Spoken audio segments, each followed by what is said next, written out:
Hello friends. देखिए यहाँ पे जो है हम लोग खंड 3 से प्रदूषण से चालू कर रहे हैं। ठीक है, खंड 1 और 2 जो है वो भी हम लोग अपलोड कर देंगे यहाँ पे। जो आपका जैव विविधता और बायोडाइवर्सिटी, जैव विविधता यानी बायोडाइवर्सिटी और उससे रिलेटेड जो भी था खंड 1, वो दोनों हम अपलोड कर देंगे। ठीक है, तो अभी स्टार्ट करने वाले हैं प्रदूषण।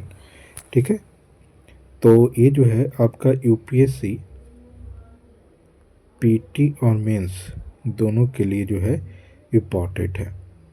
तो ये जो है उसके बाद जो है हम लोग ये समझिए कि आपको सारे पीसीएस जो भी है बीपीएससी यूपी पीसीएस, जितने भी पीसीएस स्टेट पीसीएस एग्ज़ाम होते हैं उसके लिए इम्पॉर्टेंट रहेगा। ठीक है, तो चलिए इसको हम किसी मैगजीन से कवर करेंगे। ये मैगजीन का है तो इसको कवर करेंगे। ठीक है, तो अगर आप लोग को अच्छा लगे तो चैनल को सब्सक्राइब कीजिएगा, लाइक कीजिएगा, कमेंट कीजिएगा और शेयर कीजिएगा। तो चलिए अभी स्टार्ट करते हैं यहाँ पे प्रदूषण से। ठीक है, तो देखिए प्रदूषण कहता है कि प्रदूषण यानी पर्यावरण में अवांछनीय पदार्थों के समष्टि हो जाने की प्रक्रिया जो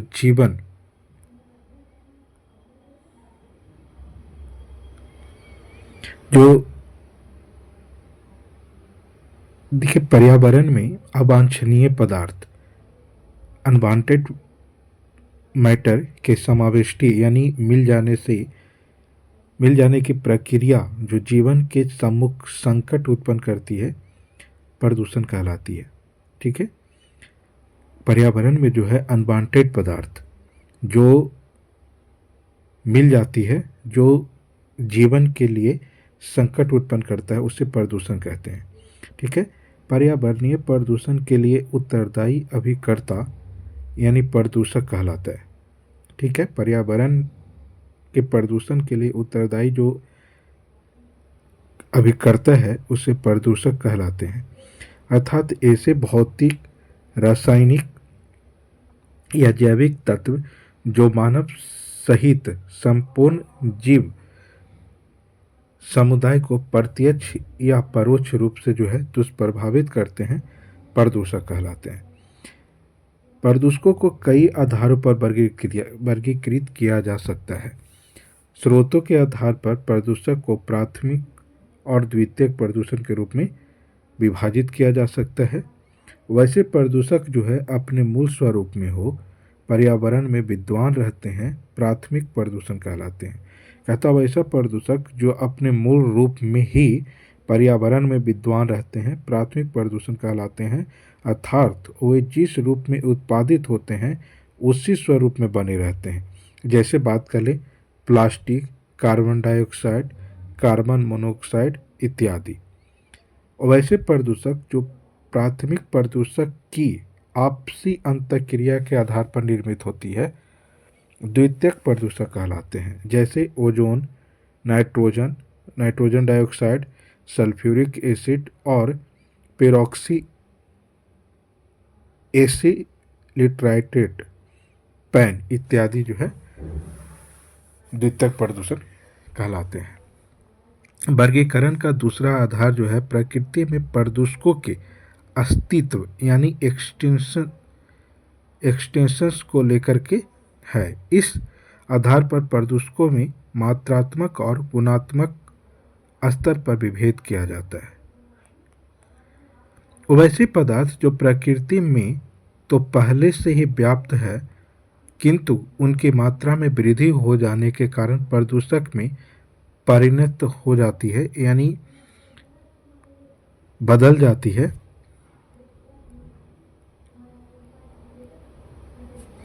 बदल जाते हैं, मात्रात्मक प्रदूषक कहलाते हैं। जैसे नाइट्रोजन डाइऑक्साइड, कार्बन डाइऑक्साइड। कहता है कि वैसे पदार्थ जो प्रकृति में पहले से व्याप्त थे, किंतु उसकी मात्रा में वृद्धि हो जाने के कारण वे प्रदूषक में परिणत हो जाते हैं, मात्रात्मक प्रदूषक कहलाते हैं। जैसे नाइट्रोजन डाइऑक्साइड, कार्बन डाइऑक्साइड।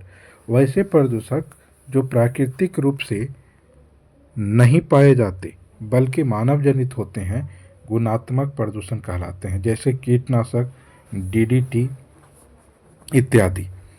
अगला है प्रदूषकों के निवारण के आधार पर उन्हें जैव निम्नीकृत प्रदूषक तथा अजैव निम्नीकृत प्रदूषकों में बांटा जाता है।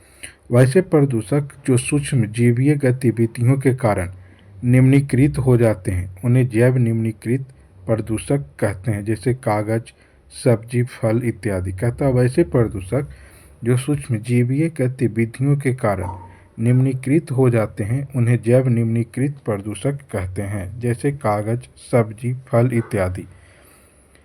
आगे है वैसे प्रदूषक जिसका अपघटन सूक्ष्म जीवों द्वारा नहीं हो पाता अजैव निम्नीकृत प्रदूषक कहलाते हैं, जैसे प्लास्टिक, रेडियो सक्रिय तत्व, शीशा इत्यादि। आगे बात करें तो वायु प्रदूषण। वायु प्रदूषण क्या होता है? तो वायु में किसी हानिकारक ठोस, तरल या गैस, ध्वनि व रेडियोधर्मी विकिरण भी का इस मात्रा में मिल जाना कि वह प्रत्यक्ष और अप्रत्यक्ष या परोक्ष रूप से मानव समेत अन्य जीवधारियों को हानि पहुंचाए वायु प्रदूषण कहलाता है। कहता वायु प्रदूषण क्या कहता है कि वायु में किसी हानिकारक ठोस, तरल या गैस जिसमें ध्वनि या रेडियोधर्मी विकिरण की मात्रा मिल जाते हैं वह परोक्ष या प्रत्यक्ष रूप से जो है मानव समेत कई जीवधारियों को हानि पहुंचाते हैं, वायु प्रदूषण कहलाता है। ठीक है। वायु प्रदूषण दो प्रकार का होता है। पहला है निलंबित कणकीय पदार्थ प्रदूषक यानी एसपीएम और दूसरा है गैसीय प्रदूषण। ठीक है। एक निलंबित कणकीय पदार्थ प्रदूषक और दूसरा है गैसीय प्रदूषक। कणकीय प्रदूषक पार्टिकुलेट पॉल्यूटेंट। इसके बारे में कहता है कि यह वातावरण में ठोस रूप में लंबे समय तक निलंबित रहते हैं। इसका आकार जो है 0.001 से 5 माइक्रोमीटर तक होता है। 10 माइक्रोमीटर से कम आकार के कण हवा की तरंगों के साथ बहते रहते हैं तथा जो कण 0.02 माइक्रोमीटर से छोटे होते हैं इनसे एरोसोल्स अपना अस्तित्व बनाए रखते हैं। कणकीय प्रदूषण के मुख्य स्रोत जो है गाड़ियों से निकलने वाला धुआं, ताप संयंत्र, तेल शोधक कारखाना, निर्माण कार्य आदि। इन प्रदूषकों के कारण जो है धुंध यानी हेज तथा दृश्यता प्रभाव कम हो जाता है।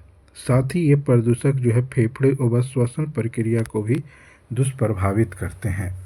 फ्लाई ऐश और अन्य धातु कस ऐसे प्रदूषक के उदाहरण हैं। फ्लाई ऐश जो है और ठोस पदार्थ के दहन यानी कंबस्चन के कारण उत्पन्न होती है।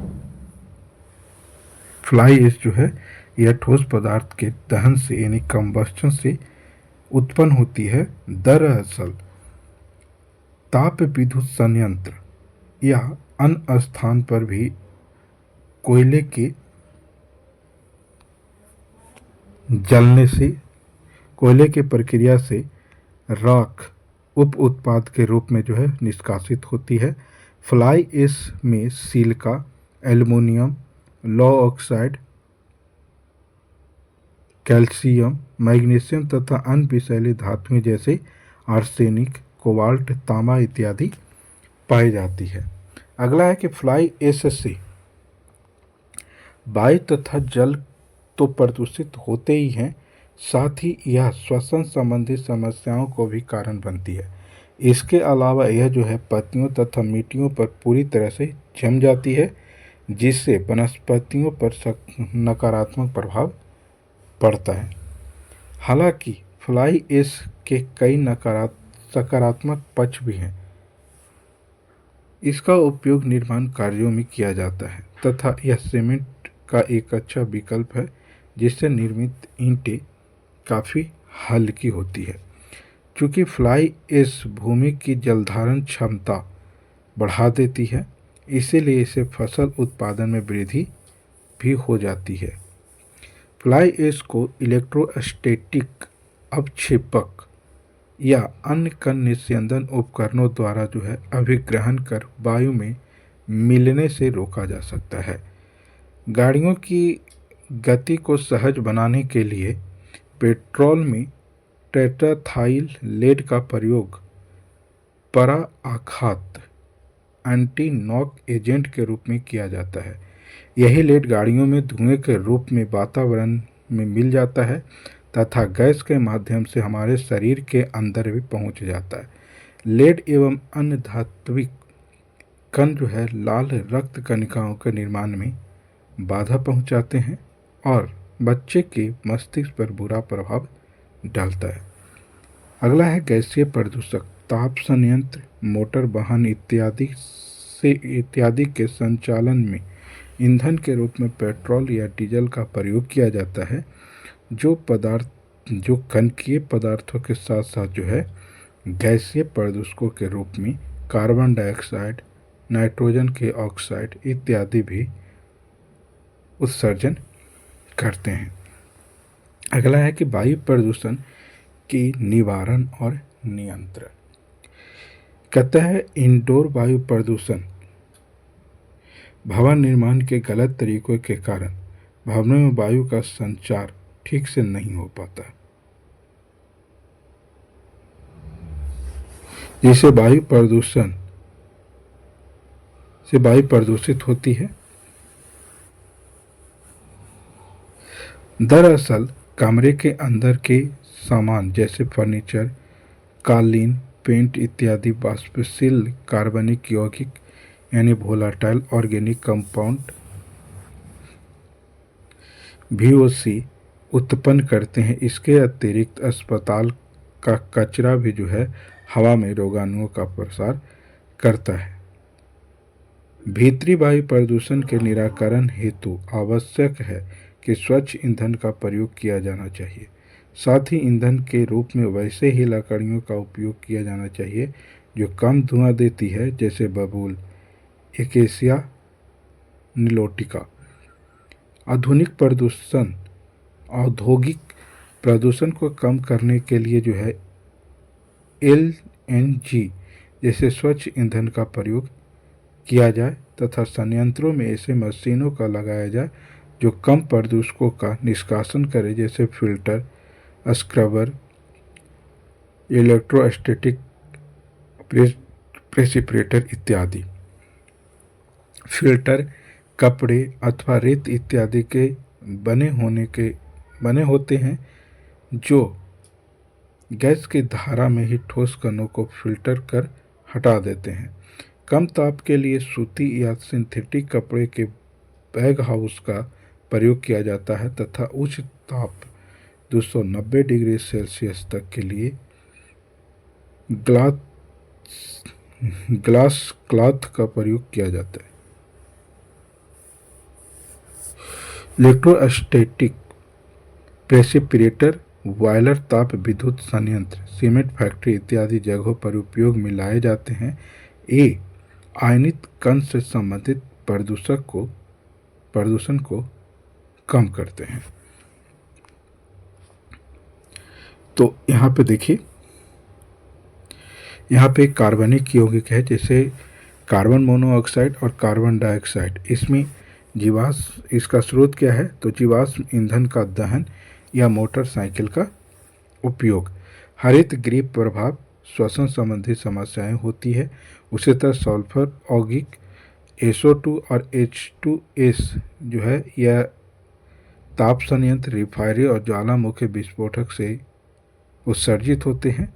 इसका प्रभाव जो है अम्ल वर्षा, श्वसन संबंधी समस्या, पौधों में फ्लोसिस, दृश्यता में कमी, कोहरे का कारण। तो ये जो है इस तरह से है, आप इसको देख लीजिएगा। आगे करते हैं। आगे जो है यहाँ पे स्क्रबर आर्द्र संचयकर्ता होते हैं तथा गैस की धारा से एरोसोल्स को हटा देते हैं। स्क्रबर सूखे व गीले दोनों प्रकार के पदार्थों से निर्मित हो सकते हैं उदाहरण के लिए सल्फर डाइऑक्साइड की निकासी के लिए जो है अल्काइन घोल भी आवश्यक होती है, क्योंकि यह सल्फर डाइऑक्साइड का घोल देता है। इसी प्रकार सिलिका जेल जल वाष्प को हटा देते हैं। वाहनों से होने वाले प्रदूषण को कम करने के लिए वाहनों में उत्प्रेरक कन्वर्टर कैटलिस्टिक कन्वर्टर का उपयोग किया जाता है। उत्प्रेरक कन्वर्टर नाइट्रोजन ऑक्साइड को नाइट्रोजन में बदल देता है, जिससे नाइट्रोजन ऑक्साइड के हानिकारक प्रभाव कम हो जाता है। ठीक है, यहाँ पे है राष्ट्रीय वायु गुणवत्ता सूचकांक। ये क्या करता है, तो देश के बड़ी शहरी नगरों में रियल टाइम आधार पर वायु गुणवत्ता की निगरानी करने और जरूरी कार्रवाई करने के लिए जो है जन जागरूकता में वृद्धि हेतु पर्यावरण, वन और जलवायु मंत्रालय ने जो है 6 अप्रैल 2015 को राष्ट्रीय वायु गुणवत्ता सूचकांक का शुभारंभ किया। अगर अच्छी वायु गुणवत्ता है तो इसको 0 से 15 के बीच में होना चाहिए, 50 के बीच में संतोषजनक जो है 51 से 100, समान रूप से प्रस्तुति जो है 101 से 200, खराब 201 से 300, बहुत खराब 301 से 400 और गंभीर परिस्थिति जो है 401 से 500 की। ये 6 जो है वायु गुणवत्ता सूचकांक श्रेणी है। वायु गुणवत्ता सूचकांक में 8 प्रदूषणकारी तत्वों PM10, PM2.5, nitrogen oxide, ozone, ammonia, sulphur dioxide, carbon monoxide तथा लेड पर विचार किया जाता है। ठीक है, तो अभी जो है हम लोग यहाँ पे वायु प्रदूषण किए, एयर पोल्यूशन। उसके बाद जो है अगले सेशन में